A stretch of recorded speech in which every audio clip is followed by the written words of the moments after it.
Hello and welcome to VeterinaryLawyer.com. I'm attorney Anthony Mahan, and today we're talking about new client forms, and specifically the 5 must-have elements that I would look for in any new client form to be efficient.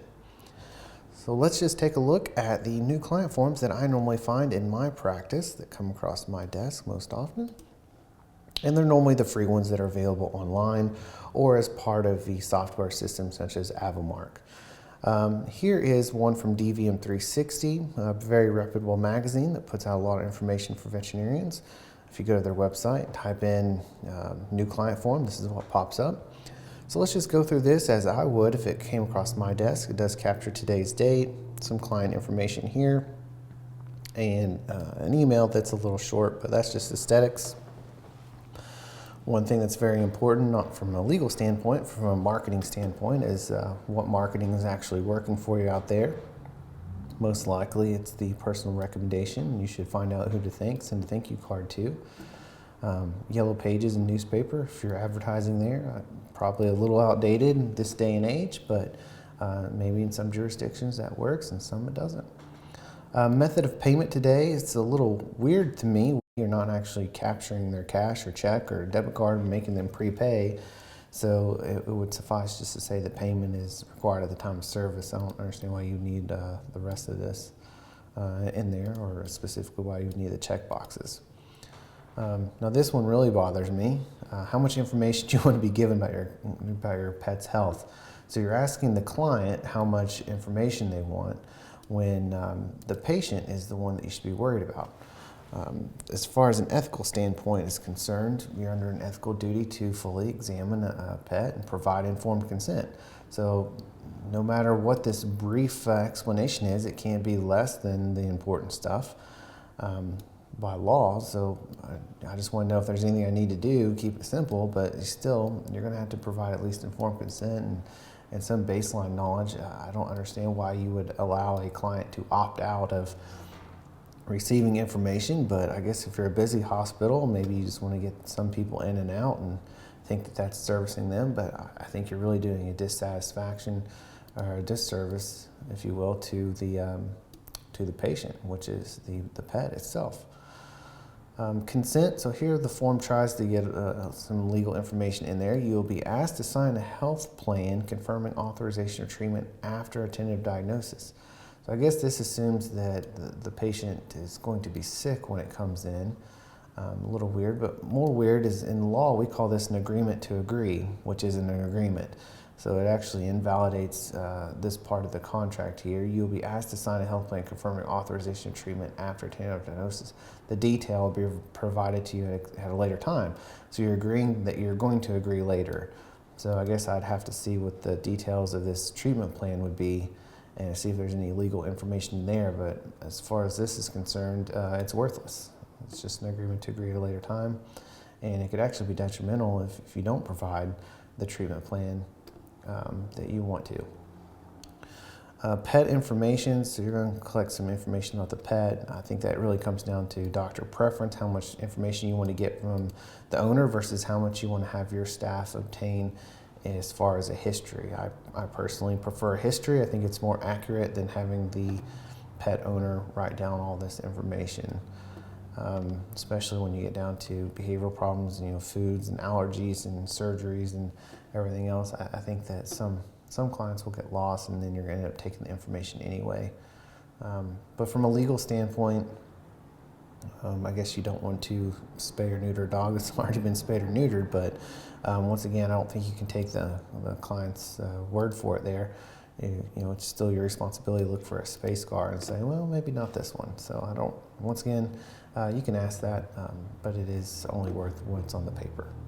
Has no legal effect. So here, as far as my 5 elements that I would look for into a new client form, I would say this captures maybe one of them, and that first one being collecting client and patient information.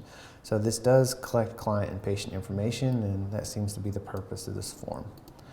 Let's look at one that's a little more in-depth. So this comes from the VEN website. I asked my wife, the veterinarian, who's a member of VEN, which I think it's great for getting medical information, but maybe not so much obtaining forms and things like that. Said, hey, go give me a new client form. She went, and this was one of the more popular ones, and I have seen parts of it in my practice from the clinics that I represent. So here you get a logo, a name, patient and client information. Thanks for giving us the opportunity. Please complete both sides of the sheet. So this is a 2-sheet form. Collects a lot of information here about a person and their employer, their driver's license number, if you want to pay for a check. Presumably that is to give to a prosecutor in case someone bounces a check on you. I guess the driver's license number would help the prosecutor track down that person's current address. I'm more of a fan of skip tracing myself. I think it's easier to find someone that way, but it certainly doesn't hurt to collect that information. Emergency phone number, that's great. How do you prefer to be notified? What is your preference? So it's an opt-in preference, which I'm a fan of.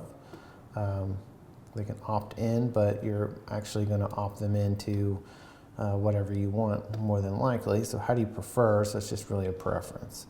How did you learn about our hospital? Once again, here's some choices and who you're referred by. I prefer to leave more of a blank from a marketing standpoint, let people write down how they heard about you.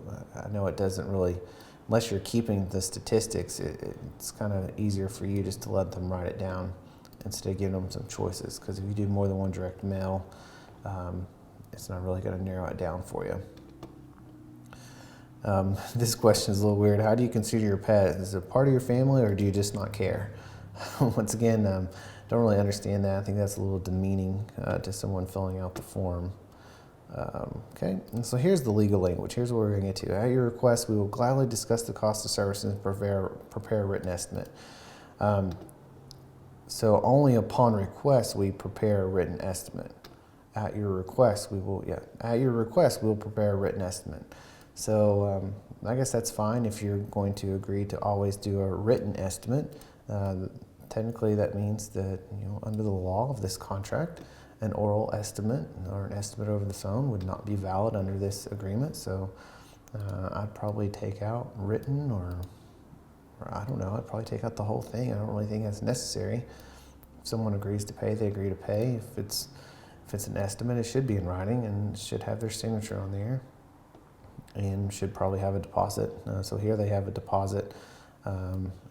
Here too. So if they're not going to pay, give them an estimate, have them sign it, and that's going to create a second contract that doesn't really need to be part of this contract.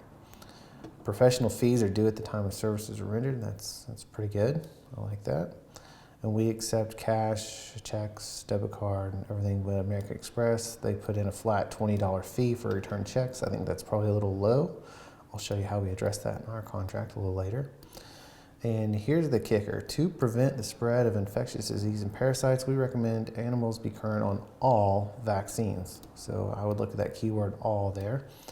I think that's probably a little much. I mean, you're saying that all pets should get a leptospirosis vaccine. What part of the country are you in? What is considered all vaccines? Does it say all core vaccines or just all vaccines? So they should all have canine influenza vaccine. Once again, I'm not really sure that I like that they should, but it's just a recommendation. So we recommend animals be current on all vaccines. Okay, fine. Pets with fleas will be treated with a topical oral flea medication on admission. Okay, so pets with fleas, so they have to have fleas. So it doesn't matter if they're on any type of flea medication or not. And the prescription price will be included in the invoice. Well, what's the prescription price? How do they know what they're agreeing to if they don't know what the dollar amount is? I would much rather, if you're going to do this, have a flat dollar fee included in the contract. Say 10, 15 bucks, whatever it is, will be included for the price of the flea medication. And I authorize administration of vaccines. Okay, so you're authorizing vaccines and parasite control as needed. Well, what's needed? So here it says as needed, but here you recommend all vaccines. So you're saying all vaccines are needed. So are they authorizing you to take their pet to the back and give it all vaccines that are needed?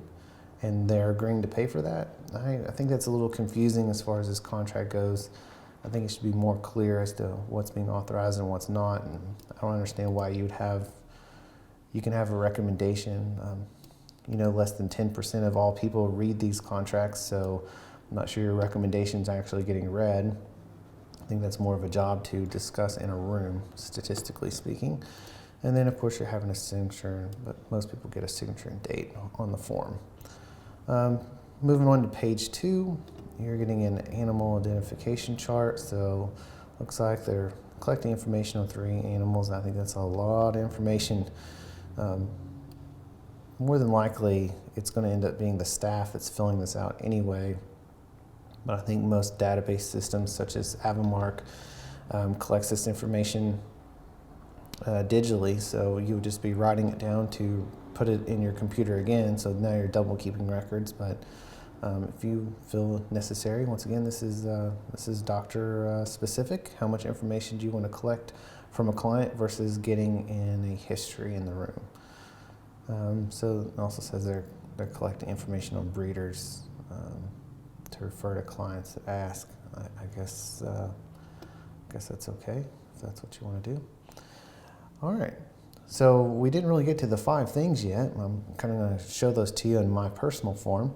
So those of you that are members of VeterinaryLawyer.com, just hang on just a second. We're going to move you over there so you can see what's there. If you're not a member of VeterinaryLawyer.com, please subscribe and you'll get to have access to these full-length videos.